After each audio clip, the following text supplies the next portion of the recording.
Wellness Check. Today's video is going to be about pros and cons of virtual therapy.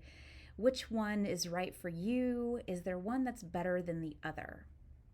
I think it's fair to say that virtual therapy is here to stay, and I am very grateful for that.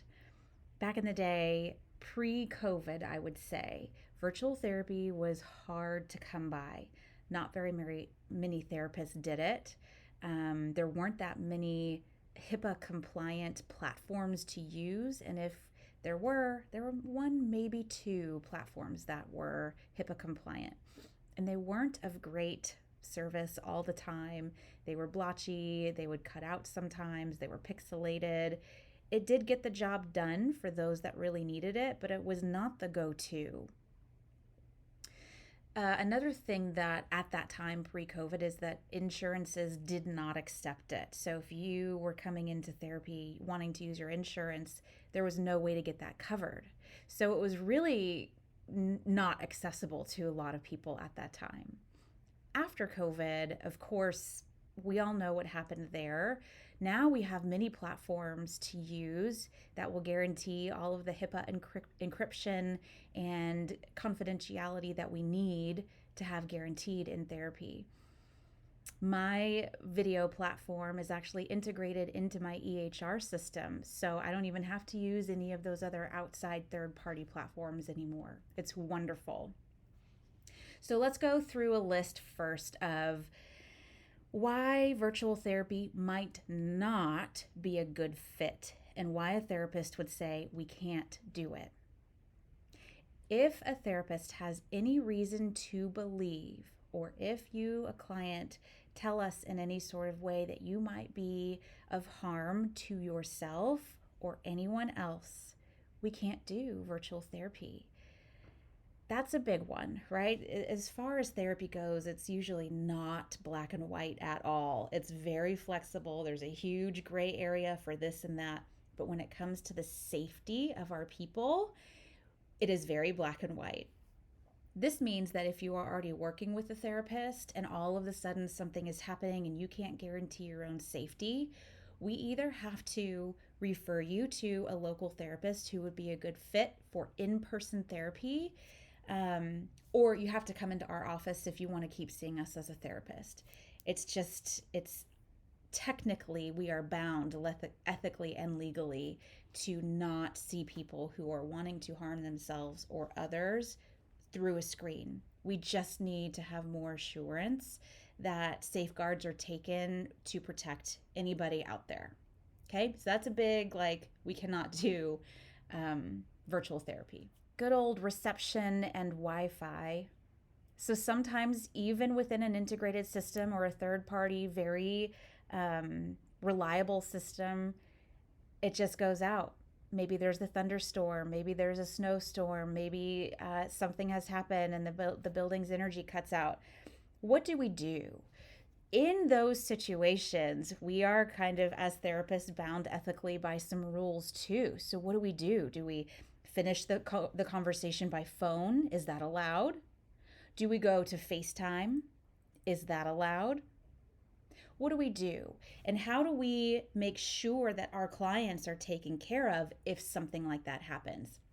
So any therapist that does provide telehealth or virtual sessions goes through all of these rules and regulations with the person. What do we do if we get disconnected?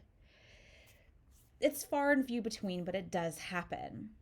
Here's another thing that you might not know about virtual therapy and how us therapists are bound. We have a lot of red tape around us. I don't know if you guys know that.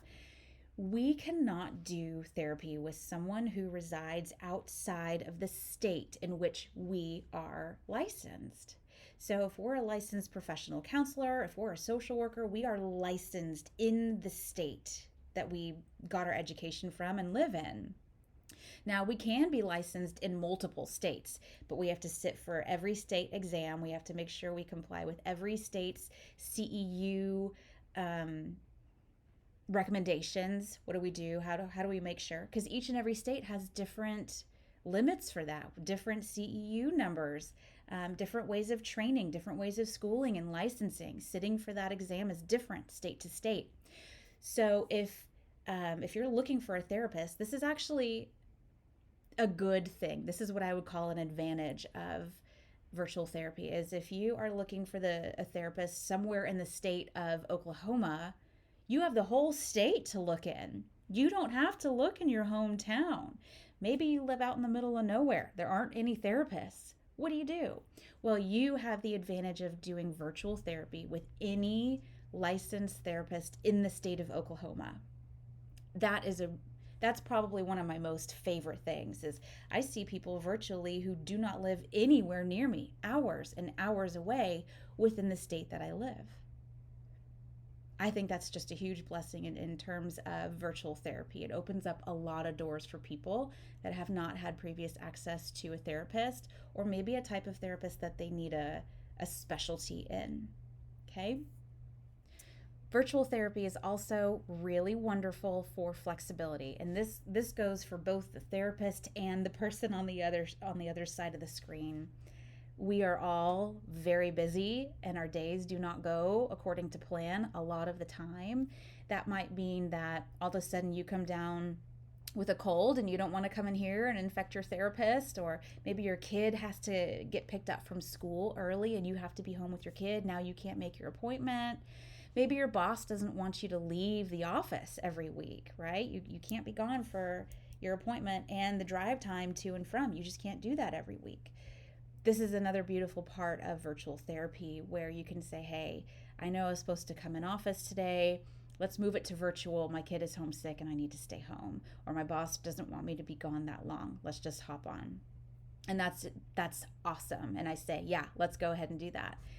Also, severe weather. I live in a place where there is severe weather all the time. So I might think I have my week planned out, and then something happens and I have to move virtual. Maybe I can't drive. Maybe it's not safe for anyone to be on the roads. Great, let's move to virtual. Lastly, I just wanted to point out that insurance does cover telehealth now. And that's a huge benefit for people that are wanting to use their insurance for therapy. Whereas once before it was not covered, now it is. So you would just have your same copay. Nothing would change except for you log on for your appointment rather than come and sit down in the office. Now let's go to the other side of things. Why someone might prefer in-office counseling. And I hear this all the time, and it goes something along the lines of this. I really want to come in person. I much prefer in person. Okay, well, why is that? I also feel the same way, by the way, so it doesn't bother me either way. There is something to be said, though, for this energy exchange that happens between two individuals when they're sharing space together and exploring life and talking about really big things. And for a lot of people who are yearning for that human connection, in-office therapy is much more beneficial. It feels different to just be with a person in an office and doing the work than it does to be across the screen. So that is something that I hear a lot of. Are you wanting to come in person? Or are you wanting to do virtual? And it's a hard, yes, I want to come in person, please. I only want to do virtual if I have to on those one-off chances. I need to be in the office with a human being. And I totally get it. It feels different, and it can make a lot of progress for a lot of people that maybe looking at a computer would feel a little awkward. So everybody has their preference. It's all good to me. I'm supportive either way. I've seen a lot of healing happen through a screen. We just need to make sure that you are in a place that it is quiet, confidential. You don't have coworkers coming in and out. You're not sharing a cubicle with anybody. We do need to guarantee that what we talk about is safe and confidential, because it is your private information, right? After all. So we do want to be sensitive to that. But anyways, I hope that this helped some people.